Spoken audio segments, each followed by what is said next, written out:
บรรยากาศทุกคนเงียบสงบนะเงียบสงบไม่ค่อย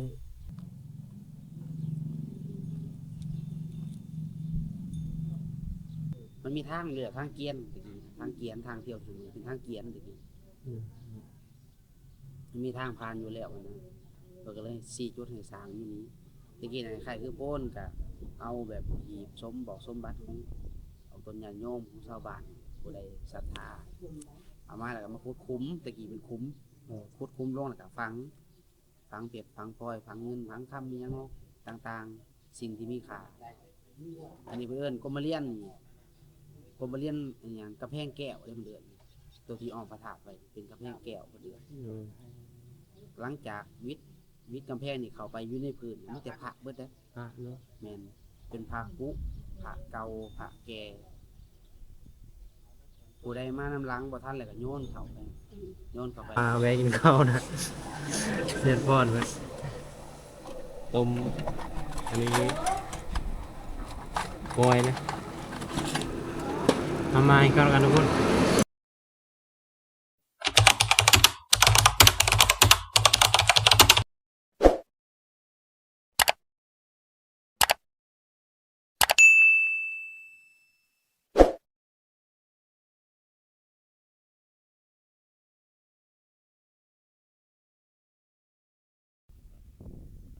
สวัสดีทุกคน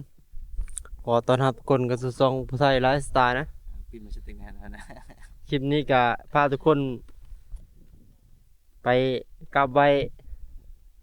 พระธาตุอิงหังนะ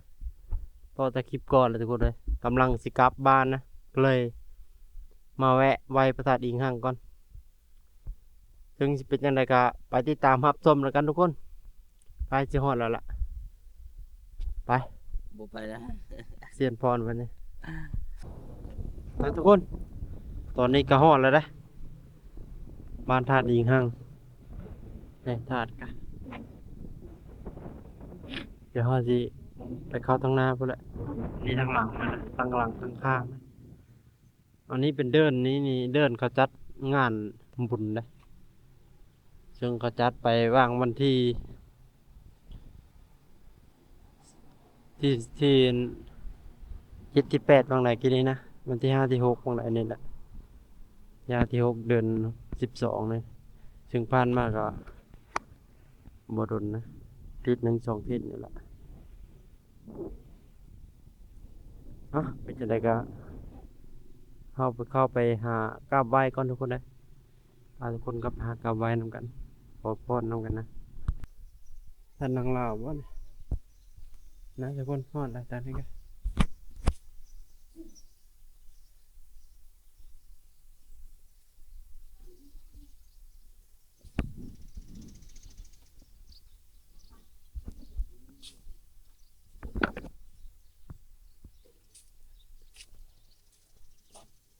พาดีงังนะทุกคน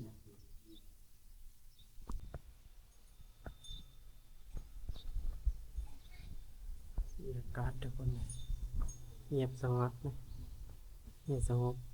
บ่ค่อยมีเสียงดังนะ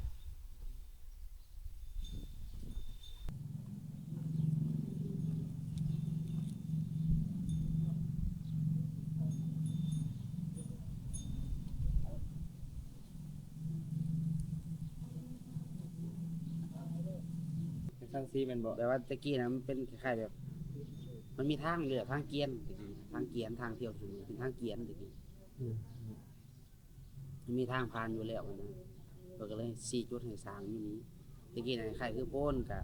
เอาแบบหีบสมบอกสมบัติของเอาต้นญาติโยมของชาวบ้านผู้ใดศรัทธาเอามาแล้วก็มาขุดคุ้มตะกี้เป็นคุ้มขุดคุ้มลงแล้วก็ฝังเปรียบฝังพลอยฝังเงินฝังคำมีหยังเนาะต่างๆสิ่งที่มีค่าอันนี้เพิ่นก็มาเรียนนี่ก็มาเรียนอหย่างกระแพงแก้วได้มันเดือนตัวที่ออมพระธาตุไว้เป็นกระแพงแก้วเดือนอืม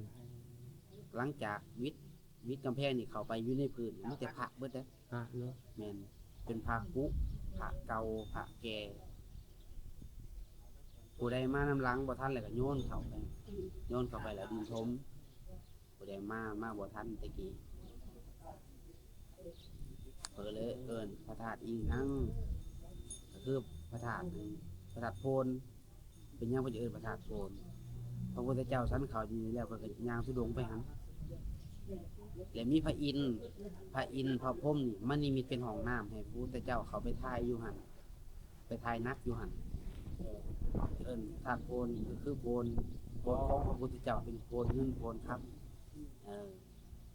ธาตุโพน นะทุกคนตอนนี้ก็เอากลับไว้อย่างเรียบร้อยแล้วนะเอาสิเดินทางกลับก่อนบัดนี้ไปตามบรรยากาศการกลับบ้านของเราเลยนะทุกคนเดี๋ยวทุกคนนี่คือน้ำสร้างหมูนะน้ำสร้างหมูที่ตัวหญ้าว้าวเด้น้ำสร้างหมูที่คนมาเฮ็ดอันน้ำสร้างพระพุทธเจ้ากินนะน้ำใสเด้น้ำสร้างที่พระพุทธเจ้ามาเฮ็ดอันพระธาตุอิงหังนี่กินนะตัวหมู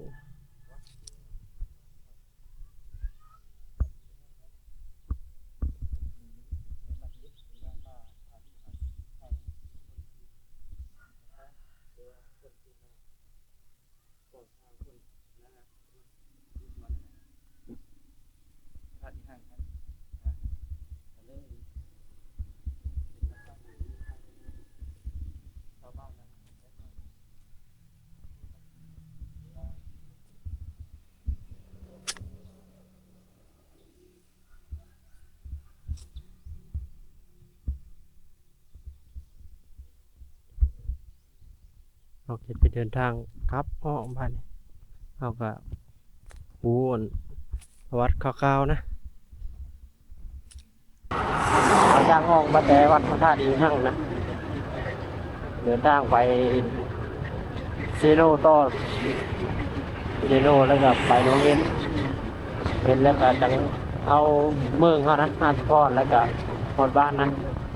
ติดตามมันแล้วกัน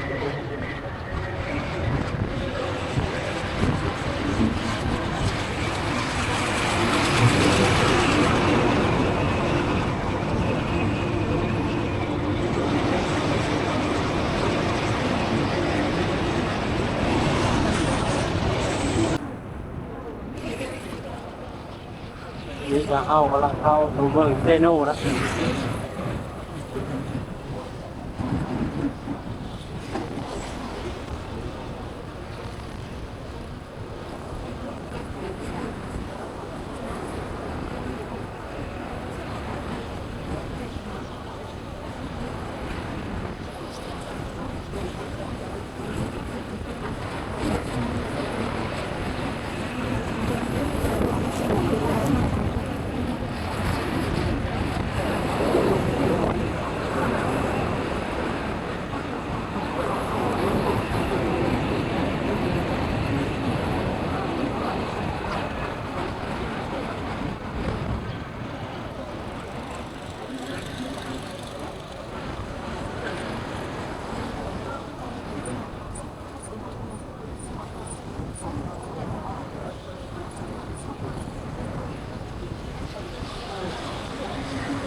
แวะกินข้าวนะ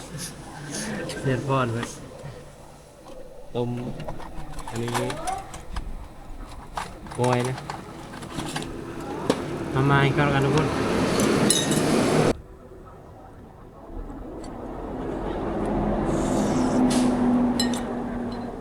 มาพี่น้องกินข้าวทำกันนะ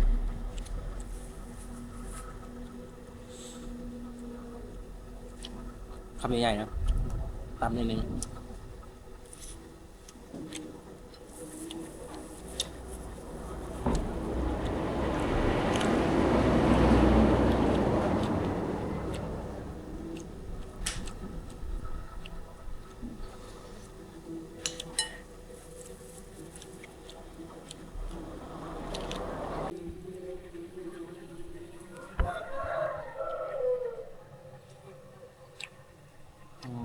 ยอดเลยนะ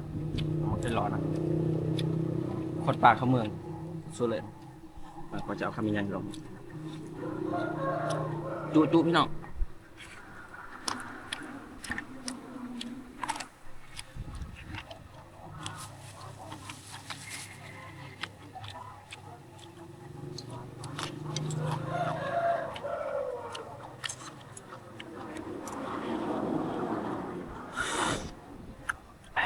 แซ่บๆพี่น้อง